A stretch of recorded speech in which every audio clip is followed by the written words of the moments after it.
Dimanche 24 juillet 2022, la salle Bukavu du Pullman a servi de cadre à l'Assemblée générale ordinaire du Football Club Saint-Éloi-Lupopo qui s'est ainsi acquitté de son devoir statutaire conformément au calendrier de la Linafoot. Sous la houlette du délégué de la Linafoot, Maître Innocent Kibundulu, ces assises ont connu plusieurs points à l'ordre du jour, dont l'audition et l'adoption du rapport bilan sous ses 4 volets, administratifs, financiers, médical et technique. Pour cet exercice, Dona Molongoy, patron de l'administration, est revenu sur la gestion administrative et quotidienne du club. Il a par la suite parler des correspondances reçues et expédiées.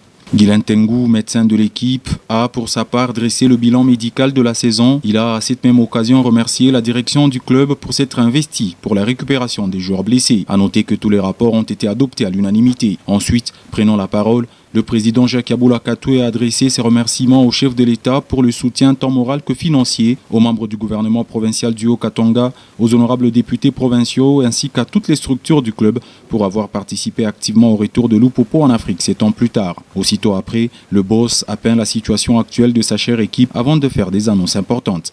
J'ai le devoir de vous annoncer aujourd'hui que le coach qui a été sélectionné, c'est Mohamed Magasouba.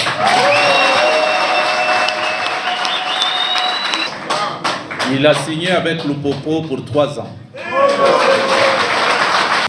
Nous avons aussi signé avec son adjoint Mahamadou Sidibé, aussi pour 3 ans. Son adjoint a été aussi son adjoint à l'équipe nationale malienne et nous avons vu les performances. Nous allons commencer d'ici peu à recruter certains joueurs. Mais pour y arriver, d'abord, il faut tabler sur l'effectif. Nous avons eu pour la saison passée 35 joueurs. Et nous venons de libérer 5 joueurs, pour ne pas dire remercier. Et nous allons prêter 6 joueurs. Donc nous resterons avec 24 joueurs. Et l'exercice sera de recruter tout au moins 4 joueurs pour faire un effectif de 28 joueurs. Nous sommes en pourparlers avec certains joueurs. Je me réserve de donner leur nom. C'est des meilleurs, vous n'avez pas idée. Les ambitions que nous avons, c'est d'avoir une équipe capable d'être premier de la Linafoot et premier en Afrique.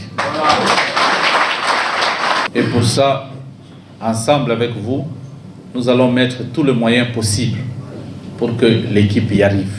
Dans son mot de clôture, le délégué de la Ligue nationale de football a salué la bravoure de l'actuel comité qui a bousculé la hiérarchie, déjouant au pronostic. Innocent Kibundulu a par ailleurs insisté sur l'encadrement des jeunes qui peuvent, à l'horizon 2025, constituer un véritable vivier. L'effort fourni sur terrain, la qualité du travail déployé, les finances exposées ont payé et les résultats n'appellent pas commentaire. Aujourd'hui, Lupopo reprend ses lettres de noblesse. Je ne crois pas que ce soit un fait du hasard. Cela résulte du respect de la norme, du respect des règles. En tout début de ces travaux, une minute de silence a été observée en mémoire des notables décédés.